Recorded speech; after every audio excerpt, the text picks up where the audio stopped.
اعوذ باللہ من الشیطان الرجیم بسم اللہ الرحمن الرحیم نحمدہ ونصلی علی رسولہ الکریم۔ میرے دوستو، آپ کے ہر ویڈیو پر جو سوال آتے ہیں، ہماری زیادہ کوشش ہے کہ ان کے جواب دیے جائیں، مگر کچھ لوگ وہ فون کر کے کہتے ہیں جی یا واٹس ایپ میں کیا ہم نے یہ کہا تھا۔ تو بھائی وہ تو اپنی باری پر ویڈیو سامنے آئے گی، نہ کہ آج بنائیں گے تو بھی چڑھ جائے گی۔ کئی ویڈیو بنی ہوئی ہیں تو وہ اپنے وقت پر وہ سامنے آتی رہیں گی۔ یہ ایک سوال ہے، کیا ایک وقت میں جسم میں دو زہریں کٹھی ہو سکتی ہیں، جیسے کہ سوزاکی زہر اور بواسیری زہر؟ یہ سوال ہے سوال کرنے والے کا، جس کا نام کی ہمیں سمجھ نہیں آئی۔ کوئی ایسا ہی نام تھا کوئی جس کو ہمیں نہیں سمجھ آئی۔ بہرحال یہ کسی کا سوال ہے، وہ پوچھ رہا ہے۔ میرے طالب علم ساتھیوں، یہ ذہن میں بٹھا لیں، کبھی کسی جسم کے اندر دو مرضیں ایک وقت میں نہیں ہوتی، دو مرضیں اکٹھی نہیں ہوتی۔ کہ یہ تو زہر کی بات ہو رہی ہے۔ جب مرض اپنے پیک پر اوپر آخر پر پہنچتی ہے تو اس وقت زہر بنتی ہے، ورنہ مادے ہوتے ہیں، مادے میں خرابی بنتی وہ زہر تک پہنچ جاتی ہے۔ اس وقت کیا نبض ہوتی ہے؟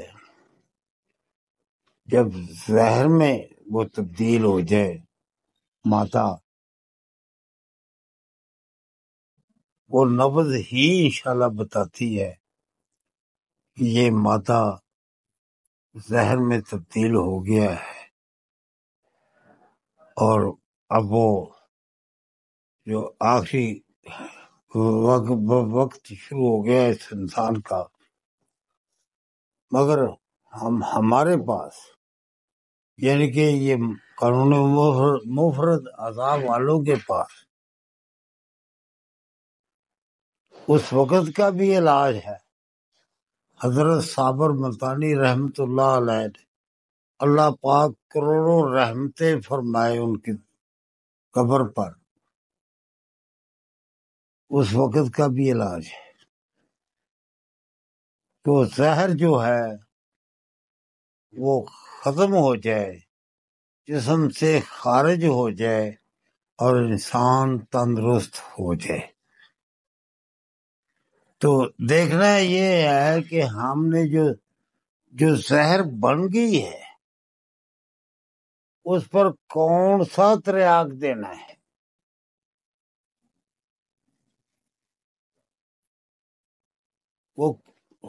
وہ تسکین کی وجہ سے مادہ روک کے اس میں متفن پڑھ کے وہ زہر پر پہنچا ہے، یا تحلیل کی وجہ سے ایسا ہوا ہے؟ اس کو سمجھنا ہے ہم نے۔ تو ہماری جو ادویات ہیں، جو ہمارے حضرات حکماء حضرات اگلی تحریک کی دوائی دیتے ہیں، کیسے ہو سکتا ہے کہ وہ اس زہر کو کاٹ سکے، چاہے اس کا تریاق ہی کیوں نہ ہو؟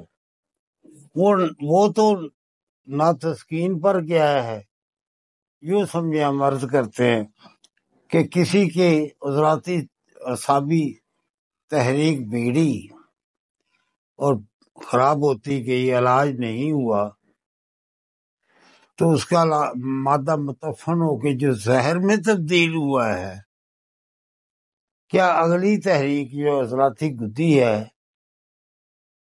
وہ وہاں تسکین ہے؟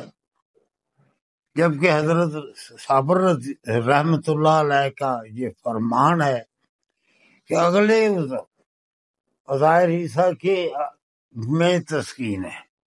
یہ تو قلب کی پہلی تحریک بھی جو عضلاتی صابی ہے وہ بھی قلب کی ہے، اور عضلاتی گدی بھی قلب کی ہے، وہاں تسکین تو نہیں ہے۔ تو پھر وہ اس کا جو تریاق دیں گے وہ کیسے کام کرے؟ اس کے لیے حقیقت طب کو سمجھنا بہت ضروری ہے۔ یہ حقیقت طب سے ہم جو بات کہتے ہیں وہ حضرت صابر رحمت اللہ علیہ کی ہی بات کرتے ہیں، یہ نہیں کہ ہم اپنے پاس سے کرتے ہیں۔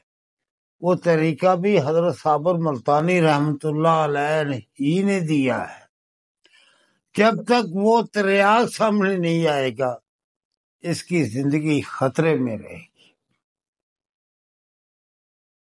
جی، اس کے میں نے جیسے عرض کیا ہے کہ وہ مادہ زہر میں تبدیل ہو گیا ہے، وہ کب کیسے پتہ چلے گا؟ وہ نبض ہی سے اس کی شدت کا پتہ چلے گا۔ اب ہم جو کلاس 25 تاریخ سے کرنے والے ہیں وہ تو پر بہت سارے لوگوں کے سوال آ رہے ہیں، بات ہو رہی ہے کہ جی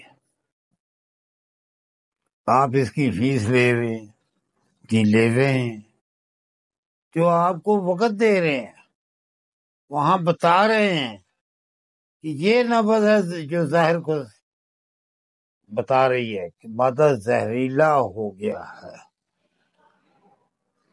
اس کے لیے ہم جو وقت دیتے ہیں اس کی فیس لیتے ہیں، نہ کہ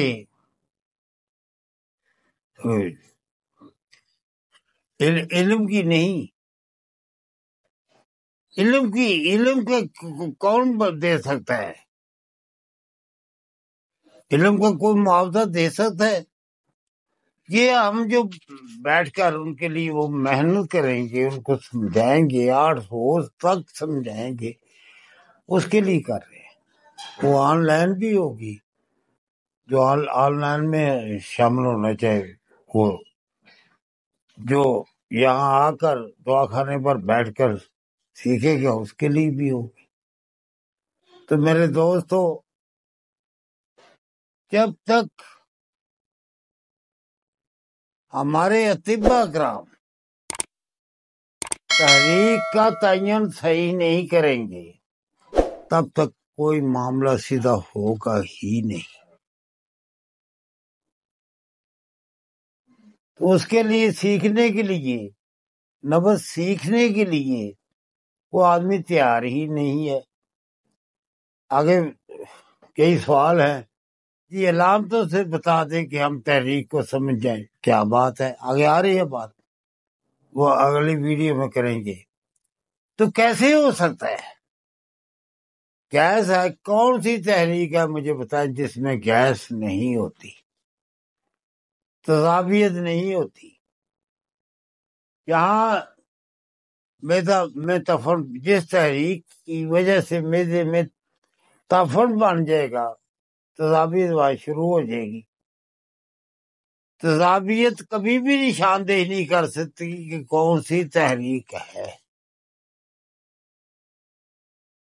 کون کس علامت سے ہم ڈھونڈیں گے؟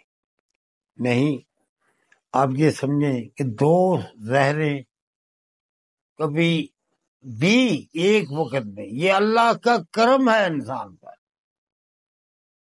اور حضرت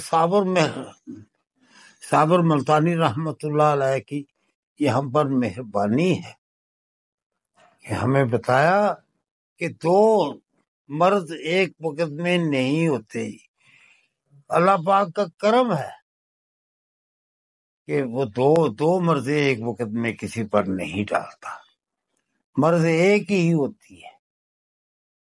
امید ہے کہ چھوٹی بات کو آپ سمجھ گئے تو صحیح معالج بن سکتے ہیں آپ انشاءاللہ، اللہ کے فضل و کرم سے۔